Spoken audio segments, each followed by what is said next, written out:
last year here in New York City and across the U.S.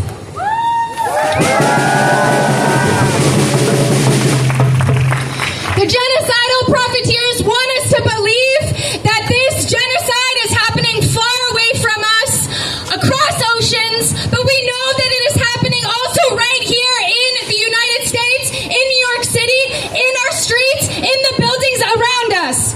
Weapons are being shipped across our waters, from our ports, being traveled with trucks across our highways. This is a U.S. genocide.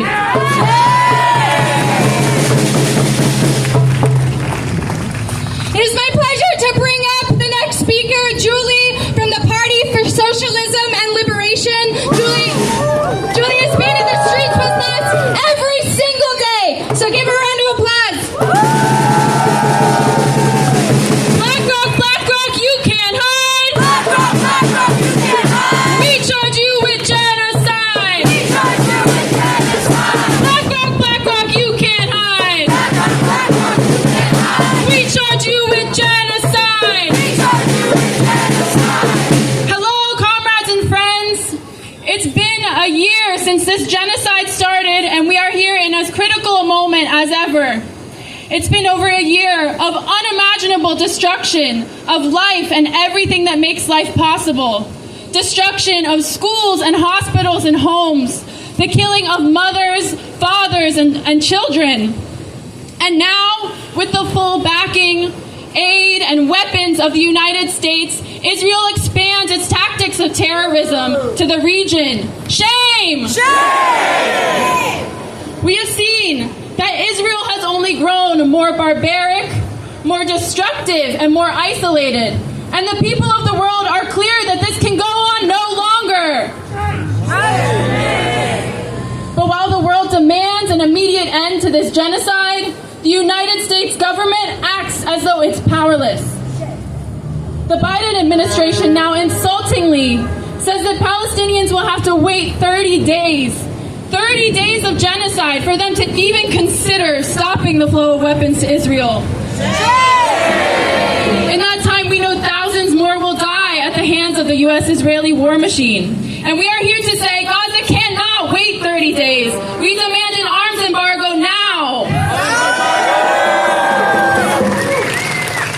We know the U.S. provides cover for Israel's genocide so that companies like BlackRock can continue to reap profits off the blood of Palestinians.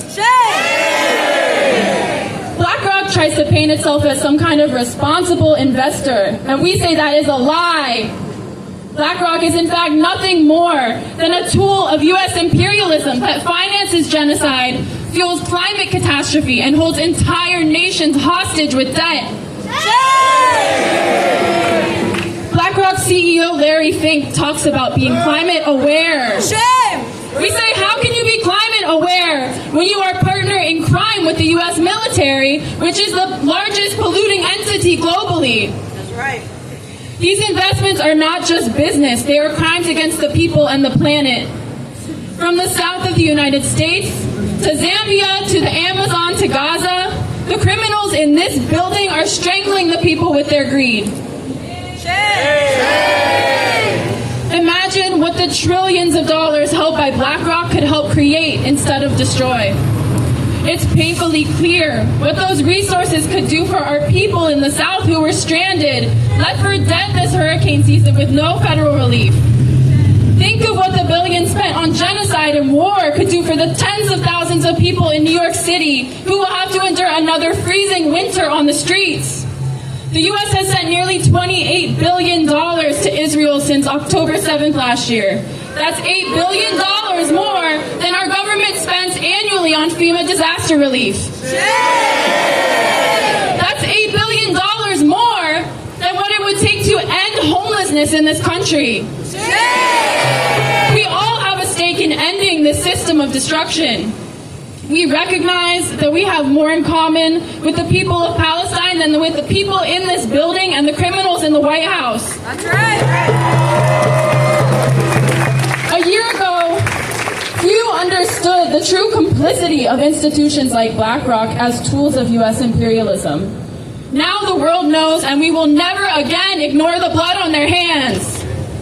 We have so much to fight for, and there is nothing that our enemies can do to distract us from our unwavering commitment to the liberation of the Palestinian people and oppressed people everywhere.